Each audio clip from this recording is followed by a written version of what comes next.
27ನೇ ಸಾಲಿನ SSLC ವಿದ್ಯಾರ್ಥಿಗಳ ಪ್ರಥಮ ಪೋಷಕರ ಸಭೆಯನ್ನ ಮಾನ್ಯ ಕ್ಷೇತ್ರ ಶಿಕ್ಷಣಾಧಿಕಾರಿಗಳಾದ ಶ್ರೀಯುತ ಎಚ್ ಲೇಪಾಕ್ಷರ್ ಅವರು ಸಸಿಗೆ ನೀರೆರೆಯುವುದರ ಮೂಲಕ ಇಬ್ಬರು ವಿದ್ಯಾರ್ಥಿಗಳು ದಯವಿಟ್ಟು ಕಾರ್ಯಕ್ರಮವನ್ನ ಉದ್ಘಾಟಿಸಲಾಗ್ತಾ ಇದೆ. ಜೋರಾದ ಚಪ್ಪಾಳೆ. ವಿಜಯನಗರ ಜಿಲ್ಲೆ ಹರಪನಹಳ್ಳಿ ತಾಲೂಕು 2027ನೇ ಸಾಲಿನ SSLC ವಿದ್ಯಾರ್ಥಿಗಳ ಪೋಷಕರ ಸಭೆಯನ್ನು ಸರ್ಕಾರಿ ಬಾಲಕಿಯರ ಪ್ರೌಢಶಾಲೆಯಲ್ಲಿ ಹಮ್ಮಿಕೊಳ್ಳಲಾಯಿತು. ಸಭೆಯಲ್ಲಿ ಮಾತನಾಡಿದ ಕ್ಷೇತ್ರ ಶಿಕ್ಷಣಾಧಿಕಾರಿ ಎಚ್ ಲೇಪಾಕ್ಷಪ್ಪ, ಒಳ್ಳೆಯ ಸಾಧನೆಯನ್ನು ಮಾಡಿದಂತಹ ವಿದ್ಯಾರ್ಥಿಗಳಿಗೆ ತನ್ನದೇ ಸ್ವಂತ ಹಣದಲ್ಲಿ 10,000 ನಗದು ಬಹುಮಾನ ನೀಡುತ್ತೇನೆ ಎಂದು ತಿಳಿಸಿದರು. ಈ ಸಂದರ್ಭದಲ್ಲಿ ಕ್ಷೇತ್ರ ಶಿಕ್ಷಣಾಧಿಕಾರಿಯಾದ ಎಚ್ ಲೇಪಾಕ್ಷಪ್ಪ, ಮುಖ್ಯೋಪಾಧ್ಯಾಯರಾದ ಶಿವಾಜಿ ನಾಯಕ್, ಡಾಕ್ಟರ್ ಚೇತನ್ ಬಣ್ಕರ್, ಶಿಕ್ಷಕರುಗಳಾದ BR ಮಂಜುನಾಥ್, ಅಣ್ಣಪ್ಪ, ರಾಜು, ಗಿರಿಜಾ, ಮಂಜುನಾಥ್, ಮಾಲಾ, ಸುಧಾ, ಶಶಿಕಲಾ ಹಾಗೂ ಶಿಕ್ಷಕಿ ವರ್ಗದವರು, ವಿದ್ಯಾರ್ಥಿಗಳು, ಪೋಷಕರು ಉಪಸ್ಥಿತರಿದ್ದರು. ವರದಿ ಉಮರ್ ಫಾರೂಕ್, ವಾರ್ತಾ ಮಾಧ್ಯಮ, ಹರಪನಹಳ್ಳಿ. ನಾವೆಲ್ಲ ಇದೀವಲ್ಲ, ಪೋಷಕರು ನಮ್ಮ ಮೇಲಲ್ಲ, ನಿಮ್ಮೆಲ್ಲರ ಮೇಲೆ ನಿಂತಿದೆ. ಸಾಗಿದ್ದಾಗ ನಿಮ್ಮ ಮೇಲೆ ಗುರುತರವಾದ ಜವಾಬ್ದಾರಿ ಇದೆ. ಹಾಗಾಗಿ ಇಂಥ ಒಳ್ಳೊಳ್ಳೆ ಕಾರ್ಯಕ್ರಮಗಳನ್ನ, ಪ್ರೇರಣಾತ್ಮಕ ಕಾರ್ಯಕ್ರಮಗಳನ್ನ, ನಮ್ಮ ಉಜ್ವಲ ಭವಿಷ್ಯವಾದ ನೀವುಗಳು ಇನ್ನೂ ಉಜ್ವಲವಾಗಬೇಕು. ನಿಮ್ಮ ಭವಿಷ್ಯ ಉಜ್ವಲವಾದ್ರೆ ದೇಶದ ಪ್ರಗತಿ ಉಜ್ವಲವಾಗುತ್ತೆ ಅನ್ನೋ ನಿಟ್ಟಿನಲ್ಲಿ ಈ ದಿನದ ಕಾರ್ಯಕ್ರಮ ಅತ್ಯಂತ ಪ್ರಮುಖವಾದ್ದು. ಯಾಕೆ ಅಂತ ಹೇಳಿದ್ರೆ ಪೋಷಕ, ಶಿಕ್ಷಕ, ವಿದ್ಯಾರ್ಥಿ, ಇದು ಟ್ರಯಾಂಗಲ್. ಸೊ ಇದರಲ್ಲಿ ಮೂವರ ಸಂಬಂಧ ಏನಿದೆಯಲ್ಲ, 3 ಡೈಮೆನ್ಷನಲ್ ಅಂತ ಕರಿತೀವಿ. ಒಂದು ಕಡೆ ವಿದ್ಯಾರ್ಥಿ ಇದ್ದಾರೆ, ಒಂದು ಕಡೆ ಪೋಷಕರಿದ್ದಾರೆ, ಒಂದು ಕಡೆ ಟೀಚರ್ಸ್ ಇದ್ದಾರೆ. ಇವರು ಒಂದು ಮುಖ ಆಗಿ, ವಿದ್ಯಾರ್ಥಿಗಳು ಒಂದು ಮುಖವಾಗಿ, ಟೀಚರ್ ಒಂದು ಮುಖ ಆದ್ರೆ ಯಾವ ಕಾರಣಕ್ಕೂ ಯಾವುದೇ ಪ್ರಗತಿ ಸಾಧ್ಯ ಇಲ್ಲ. ಸೊ ಅದಕ್ಕೆ ಇಲಾಖೆ ನಮಗೆ ಗುರುತರವಾದ ಜವಾಬ್ದಾರಿಯನ್ನ ಕೊಟ್ಟು ನಾವೆಲ್ಲರನ್ನು, ನಮ್ಮೆಲ್ಲ ಪೋಷಕರು, ನಾವೇನಿಲ್ಲಿ ವಿದ್ಯಾಭ್ಯಾಸ ಮಾಡ್ತಾರ ಆ ವಿದ್ಯಾರ್ಥಿಗಳ ಎಲ್ಲ ಪೋಷಕರು ಬರಬೇಕು. ಒಂದು. ಎರಡನೇದು, ಎಲ್ಲ ಮಕ್ಕಳಿಗೆ ಬೋಧಿಸ್ತಕ್ಕಂಥ ಎಲ್ಲ ಟೀಚರು ಮತ್ತು ಮುಖ್ಯ ಶಿಕ್ಷಕರು ಇರಬೇಕು. ಎರಡನೇದು, ಜೊತೆಯಲ್ಲಿ ನಾವು 2 ಜನ ನಿಮ್ಮ ಸಮ್ಮುಖದಲ್ಲಿ, ನಿಮ್ಮನ್ನ ಆಧಾರವಾಗಿ ಇಟ್ಕೊಂಡು, ನಿಮ್ಮನ್ನ ಗಮನದಲ್ಲಿ ಇಟ್ಕೊಂಡು, ನಿಮ್ಮ ಕಾಳಜಿಯನ್ನು ಇಟ್ಕೊಂಡು ನಾವು 2 ಜನ ಮಾತನಾಡಬೇಕು. ಪೋಷಕರು, ಶಿಕ್ಷಕರು ಮಾತನಾಡಬೇಕು ಅನ್ನೋದೇ ಈ ಸಭೆಯ ವೈಶಿಷ್ಟ್ಯತೆ. ಸೊ ಇದನ್ನು ಮಾತಾಡೋದ್ರಿಂದ ಉಪಯೋಗ ಏನಿದೆ ಹಾಗಾದ್ರೆ? ನೋಡಿ, ಇವತ್ತು ನಾವು ಇಲ್ಲಿ ಶಾಲೆಯಲ್ಲಿ ಇನ್ಕ್ಲೂಡಿಂಗ್ ಸ್ಪೆಷಲ್ ಕ್ಲಾಸ್ 7:15 ಗಂಟೆ ನೀವೆಲ್ಲ ಇರ್ತೀರಿ. ನಮ್ಮ ಸ್ಟೂಡೆಂಟ್ಸ್, ನಿಮ್ಮ ಮಕ್ಕಳು 7:15 ಗಂಟೆ ನಮ್ಮ ಜೊತೆ ಇರ್ತಾರೆ. 24 ಗಂಟೆಯಲ್ಲಿ ಎಷ್ಟು ಗಂಟೆ ನಿಮ್ಮ ಹತ್ರ ಇರ್ತಾರೆ? 7:15 ಗಂಟೆ ನಮ್ಮ ಹತ್ರ ಇರ್ತಾರೆ. ಮೈನಸ್ ಮಾಡಿ 24 ಗಂಟೆಯಲ್ಲಿ 16:15 ಗಂಟೆ ನಿಮ್ಮ ಹತ್ರ ಇರ್ತಾರೆ. ಸೊ ಅಲ್ಲಿ ನಾವು 16:15 ಗಂಟೆಯಲ್ಲಿ ನಮ್ಮ ಮಕ್ಕಳಿಗೆ ನಿದ್ರೆ, ದೈನಂದಿನ ಕಾರ್ಯಾಚರಣೆಗಳು ಬಿಟ್ಟು ಇನ್ನು ಉಳಿದ ಹಾಗೆ ನಮ್ಮ ಮಕ್ಕಳು ಏನ್ ಮಾಡ್ತವೆ ಅನ್ನೋಂಥದನ್ನ ನೀವು ಮಾತನಾಡಬೇಕು. ಇಲ್ಲಿ 7:15 ಗಂಟೆ ನಾವೇನ್ ಹೇಳಿದ್ವಲ್ಲ, 7:15 ಗಂಟೆ ಮಗುವಿನ ಪ್ರಗತಿ ಹೇಗಿದೆ ಅನ್ನೋಂಥದನ್ನ ನಾವು ಹೇಳ್ತೀವಿ. ಸೊ ಅದನ್ನ ನೀವು ಕ್ಯೂರಿಯಾಸಿಟಿಯಿಂದ ಚರ್ಚೆ ಮಾಡಬೇಕು. ನೋಡಿ, ಕಳೆದ ಬಾರಿ ಯಾವ ಪೋಷಕರು ಯಾವ ಮಟ್ಟಿಗೆ ನಾವು ಈ ಪೋಷಕರ ಸಭೆಯಲ್ಲಿ ಭಾಗವಹಿಸಿದ್ರೋ ಅಷ್ಟರ ಮಟ್ಟಿಗೆ ನಮ್ಮ ವಿದ್ಯಾರ್ಥಿಗಳು ಪ್ರಗತಿಯನ್ನ ಸಾಧಿಸಿದ್ರು. ದಟ್ ಮೀನ್ಸ್ ನಿಮ್ಮ ಮಕ್ಕಳು ಅಂದ್ರೆ ನಮ್ಮ ಸ್ಟೂಡೆಂಟ್ಸ್, ನಮ್ಮ ಮಕ್ಕಳು ಹೌದು. ಸೊ ಆ ಸ್ಟೂಡೆಂಟ್ಸ್ ಪ್ರಗತಿ ಸಾಧಿಸಬೇಕು ಅಂತ ಹೇಳಿದ್ರೆ ನಾವು ಬರಬೇಕು. ಒಂದು ಹೊಲ ಇದೆ, ನಿಮ್ದು ಯಾರ್ದೋ ಹೊಲ ಇದೆ, ಯಾರ್ದಾರ ಹೊಲ ಇದೆಯಾ? ಇದೆ, ಬಹಳಷ್ಟು ಜನ ಇದೆ. ಸೊ ಹೊಲ ಇದೆ, ಹೊಲನ ಬೆಳೆ ಹಾಕ್ತೀರಿ.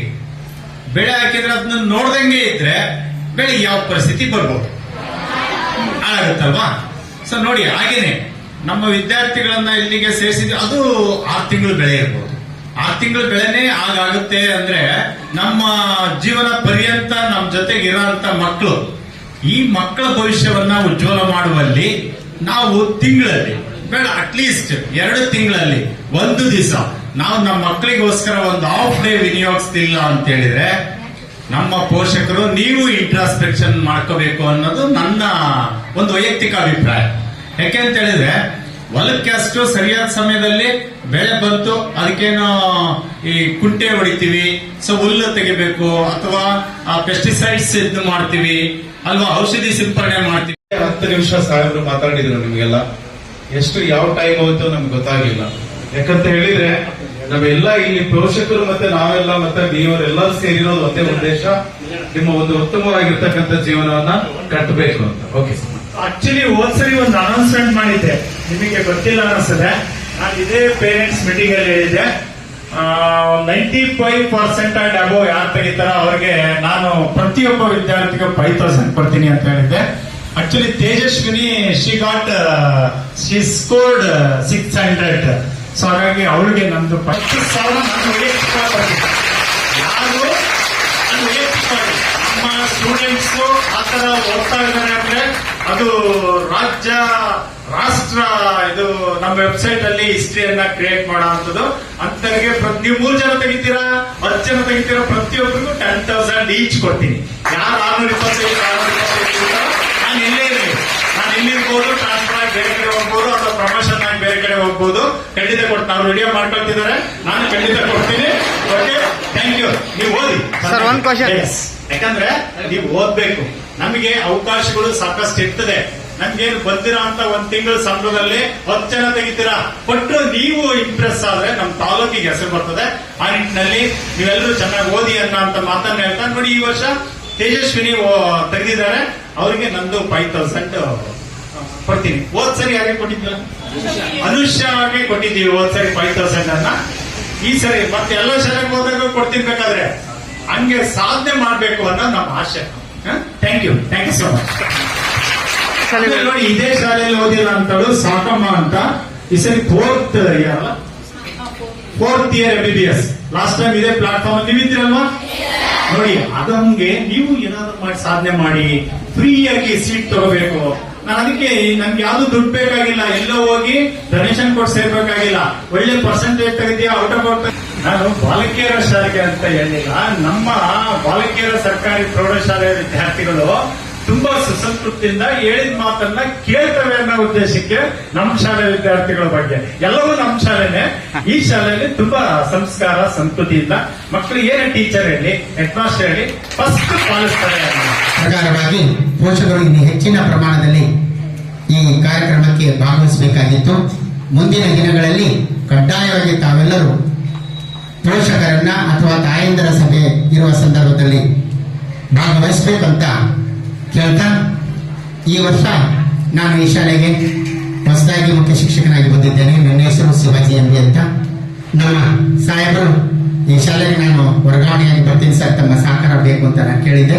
ನಮಗೆ ಸಹಕಾರವನ್ನು ಕೊಡ್ತಾ ಇದ್ದಾರೆ ಸರ್. ಈ ವರ್ಷ ನಾವು ಪ್ರಾರಂಭದಿಂದಲೇ 2026-27ನೇ ಸಾಲಿನಲ್ಲಿ 100% ಫಲಿತಾಂಶದ ಗುರಿಯನ್ನ ಇಟ್ಕೊಂಡಿದ್ದೀವಿ ಸರ್.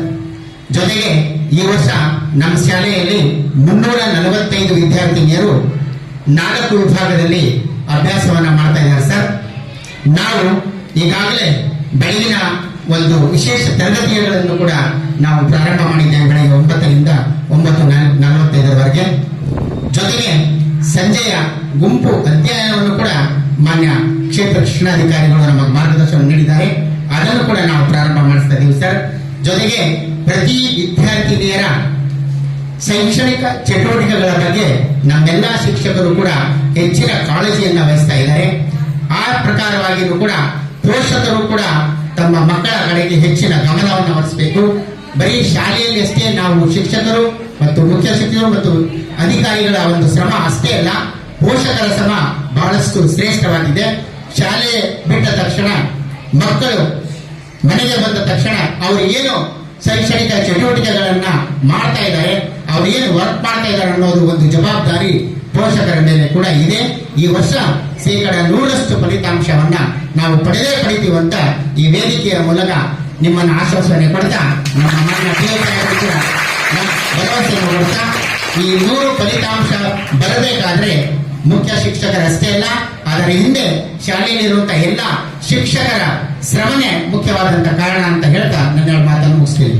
ಬಾಲಕಿಯರ ಸರ್ಕಾರಿ ಪ್ರೌಢಶಾಲೆ ನಮ್ಮ ಶಾಲೆಯಲ್ಲಿ SSLC ವಿದ್ಯಾರ್ಥಿಗಳ ಶೈಕ್ಷಣಿಕ ಪ್ರಗತಿಗೆ ಅನುಗುಣವಾಗಿ ಶೈಕ್ಷಣಿಕ ಪ್ರಗತಿಗೆ ಸಂಬಂಧಿಸಿದಂತೆ ಮೊದಲ ಪೋಷಕರ ಸಭೆಯನ್ನು ಆಯೋಜಿಸಲಾಗಿದೆ. ಸೊ ಈ ಒಂದು ಪೋಷಕರ ಸಭೆಗೆ ಎಲ್ಲ ಪೋಷಕರು, ಆತ್ಮೀಯ ಪೋಷಕರು ಆಗಮಿಸಿದಿರಿ. ಇನ್ನೂ ಹೆಚ್ಚಿನದಾಗಿ ಪೋಷಕರು ಆಗಮಿಸಬೇಕಾಗಿತ್ತು. ಮುಂದಿನ ಪೋಷಕರ ಸಭೆಯಲ್ಲಿ ಇನ್ನೂ ಹೆಚ್ಚಿನ ಸಂಖ್ಯೆಯಲ್ಲಿ ನಾವು ನಿರೀಕ್ಷೆ ಇಟ್ಕೊಳ್ತೀವಿ. ಯಾಕಂದ್ರೆ ಇವತ್ತು ಎ ಮತ್ತೆ ಬಿ ವಿಭಾಗದಿಂದ ಸುಮಾರು 150 ವಿದ್ಯಾರ್ಥಿನಿಯರಿಂದ 150 ಪೋಷಕರು ಬರಬೇಕಾಗಿದೆ. ಆದ್ರೆ ತುಂಬಾ ಜನ ಕಡಿಮೆ ಭಾಗವಹಿಸಿದಿರಿ. ಸಂತೋಷ, ನೀವೆಲ್ಲ ಭಾಗವಹಿಸಿದಿರಿ. ಮಕ್ಕಳ ಶೈಕ್ಷಣಿಕವಾಗಿ ಏನೇನು ಅವರು ಓದ್ತಾ ಇದ್ದಾರೆ, ಎಷ್ಟರ ಮಟ್ಟಿಗೆ ಅಭ್ಯಾಸ ಮಾಡ್ತಾ ಇದ್ದಾರೆ, ಪ್ರತಿದಿನ ಶಾಲೆಗೆ ಬರ್ತಾರೆ ಇಲ್ವೋ, ನೀವು ಕಳಿಸ್ತಾ ಇದ್ರೆ ಇಲ್ವೋ, ಅವರ ಪ್ರಗತಿ ಹೇಗಿದೆ ಅನ್ನೋದ್ರ ಬಗ್ಗೆ ಒಂದು ಇಲಾಖೆ ನಿಯಮಾನುಸಾರ ಮೊದಲನೆಯ ಒಂದು ಪೋಷಕರ ಸಭೆಯನ್ನು ನಮ್ಮ ಶಾಲೆಯಲ್ಲಿ ಹಮ್ಮಿಕೊಂಡಿದ್ದೀವಿ. ನಮ್ಮ ಮಗು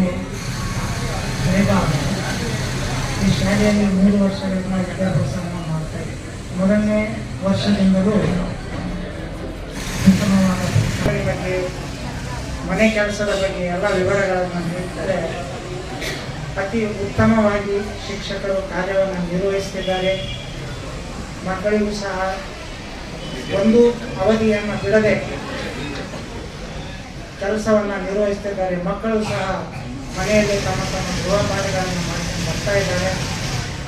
ಇಂತಹ ಸಿಬ್ಬಂದಿ ಇರುವುದು ನಮಗೂ ಸಂತೋಷ. ನಮ್ಮ ಮಗು ಇಲ್ಲಿ ಓದ್ತಾ ಇದ್ದಾರಲ್ಲ, ಇದು ನಮಗೆ ತುಂಬ ಹೆಮ್ಮೆ ಅಂತ ಅನಿಸ್ತಾ ಇದೆ.